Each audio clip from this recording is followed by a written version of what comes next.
Welcome back to Read Aloud. We're still reading The Miraculous Journey of Edward Tulane by Kate DiCamillo. And we are at chapter 12. Now, if you remember, Nellie and Lawrence's daughter threw Edward where? On the garbage heap. She threw him in the garbage and then took him to the dump, where he's been covered in garbage, but he has the light that he can still see, and he has a new visitor. Who's that? Look right there. It's a dog. It reminds me of the dog that we used to have named Bonnie. I'll have to show you a picture of her later. Let's see what happens. Edward did not have much time to savor the light, for the dog suddenly appeared above him, dark and shaggy, blocking his view. Edward was pulled out of the garbage by his ears, dropped, then picked up again, this time around the middle, and shaken back and forth with a great deal of ferocity. Now, who else shook him with a great deal of ferocity? I think I said veracity before, but it's ferocity. Do you remember who else shook Edward with ferocity? Rosie. Yes, Rosie, the boy dog, Rosie. The little dog growled deep in its throat and then dropped Edward again and looked at him in the eye. Edward stared back. Now, why did Edward stare back? Because his eyes are painted on. He can't help but stare back, right? Hey, get out of here, you dog! It was Ernest, king of garbages and therefore king of the world. The dog grabbed Edward by his pink dress and took off running. That's mine! That's mine! All garbages is mine! Ernest shouted. You come back here! But the little dog did not stop. The sun was shining and Edward felt exhilarated. Who, having known him before, would have thought that he could be so happy now, crusted over with garbage, wearing a dress, held in the slobbery mouth of a dog and being chased by a madman? But he was happy. The dog ran and ran until they reached a railroad track. They crossed over the tracks, and there, underneath a scraggly tree and a circle of bushes, Edward was dropped in front of a large pair of feet. Now, why do you think Edward was happy? When he had all that stuff, he didn't have his fine French clothes on. He wasn't sitting in the fancy house staring out the window with the reflection of himself staring back at him. He's covered in garbage, slobber all over him, torn dress. So, what do you think has changed about Edward? The dog began to bark.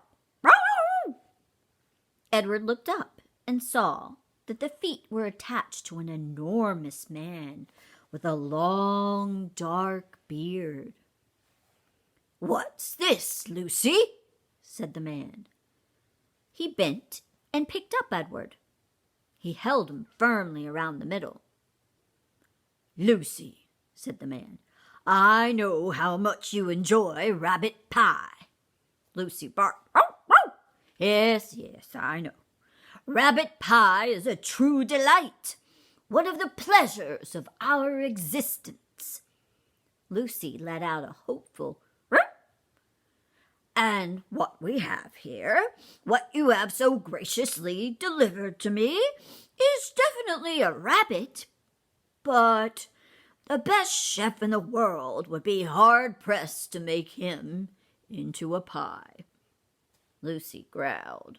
Arr. The rabbit's made of china, girl.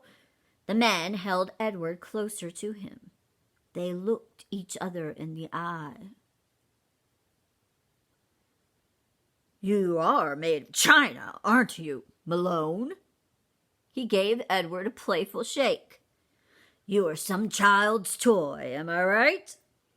And you have been separated somehow from the child who loves you." Edward felt again the sharp pain in his chest.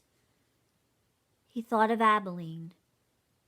He saw the path leading up to the house on Egypt Street. He saw the dusk descending and Abilene running to him. Yes, Abilene had loved him. "So, Malone," said the man. He cleared his throat. "You are lost. That is my guess. Lucy and I are lost too." At the sound of her name, Lucy let out another "Rip." "Perhaps," said the man, "you would like to be lost with us. I have found it much more agreeable to be lost in the company of others. My name is Bull.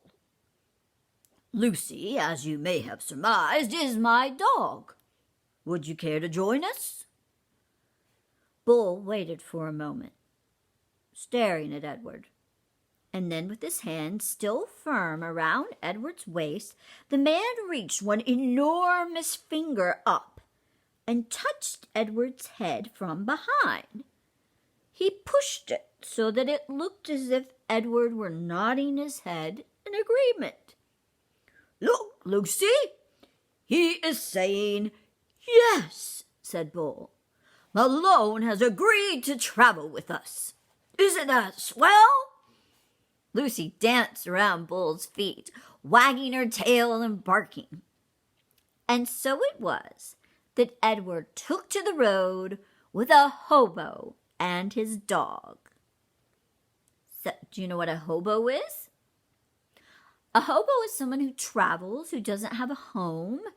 They're homeless, but often it's because they want to be homeless. They want to escape something.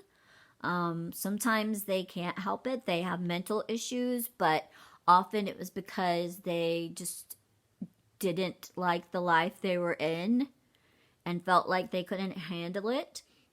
And so he's traveling with his dog, and you'll see him like in cartoons with a stick, and they have like a bandana tied with things in it in the back. So let's see what Bull looks like. There you go. There's Bull. He's not that old. His hat is all rough. His clothes were torn and threadbare, which means the threads you see are coming out. And it's making it so that you can see through them. And there's Edward in a sack. It's like a backpack. See what happens. Chapter 13. They traveled on foot. They traveled in empty rail cars. They were always on the move. "But in truth," said Bull, "we are going nowhere. That, my friend, is the irony of our constant movement." So irony is when it's the opposite of what it says it is or what someone says they're doing. So let's see. But in truth. Edward rode in Bull's bedroll, slung over Bull's shoulder with only his head and ears sticking out. Bull was always careful to position the rabbit so that he was not looking up or down, but was, instead, forever looking behind him at the road they had just traveled. At night, they slept on the ground under the stars. Lucy, after her initial disappointment about Edward being unfit for consumption. What's consumption here? It's from consumed. Do you remember in Gooniebird Green where the cow was consumed? Yes, the cat was consumed by the cow and the cow was consumed by the cat. And in that case, it meant what? in love, just kind of obsessed. But in this case, Lucy thought Edward could be consumed, which means what? Eaten. But she's realized he can't be because he's made of China. Yes. So, unfit for consumption, took a liking to him and slept curled up beside him. Sometimes she even rested her muzzle on his china stomach, and then the noises she made in her sleep, whimpering and growling and chuffing, resonated inside Edward's body. To his surprise, he began to feel a deep tenderness for the dog. So it's tenderness. Does it mean if you poke it, it hurts? Tender, he feels a softness, starts to care about Lucy. During the night, while Bull and Lucy slept, Edward, with his ever-open eyes, stared up at the constellations. He said their names, and then he said the names of people who loved him. He started with Abilene, and then went to Nellie and Lawrence, and from there to Bull and Lucy, and then he ended again with Abilene. Abilene, Nellie, Lawrence, Bull, Lucy, Abilene. See, Edward told Pellegrina, I am not like the princess. I know about love. So he talks about how they loved him, and he says he knows about love. Is that different from before? There were times, too, when Bull and Lucy gathered around a campfire with the other tramps. Bull was a good storyteller and an even better singer. Sing for us, Bull! The men shouted.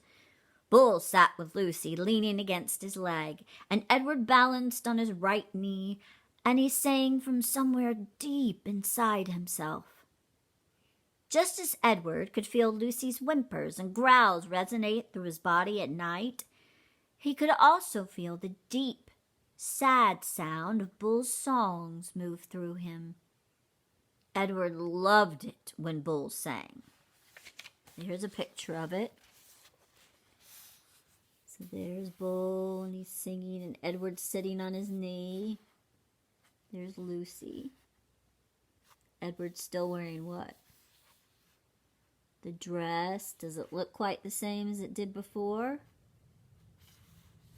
Yeah, how is it different? Let's see. We can go back and find. Here it is.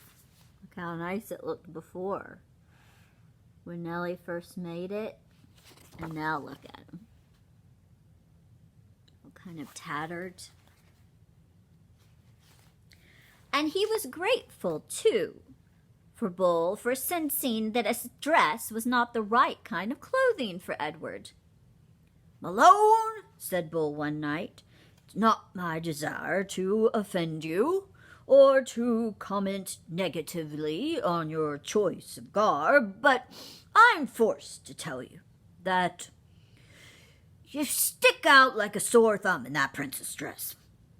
And also, with no wish to offend you, the dress has seen better days. Nellie's beautiful dress had not fared well at the dump, or in its subsequent ramblings with Bull and Lucy. It was so torn and dirty and full of holes that it barely resembled a dress anymore. I have a solution, said Bull, and I hope that it meets with your approval. He took his own knit stocking cap and cut a big hole in the top of it, and 2 small holes on the sides of it. And then he took off Edward's dress. Look away, Lucy, he said to the dog. Let's not embarrass Malone by staring at his nakedness. That's very different from the boys on the ship, isn't it? Very respectful. Bull slid the hat over Edward's head and pulled it down and poked his arms through the smaller holes. "There you go," he said to Edward. "Now you just need some pants." The pants Bull made himself, cutting up several red handkerchiefs and sewing them together so that they formed a makeshift covering for Edward's long legs. "Now you have the proper outlaw look," said Bull, standing back to admire his work. "Now you look like a rabbit on the run." So why does he need an outlaw look? Do you think it follows the law to be running around, jumping in railway cars? No, it's actually against the law, so they're outlaws together. They're out of the law. So, let's see what's coming up for chapter 14. There's his outfit that he's made. There's his stocking cap. It's been cut out. That would have been the top of it, and his little holes and pulled down over him. His little bandana pants.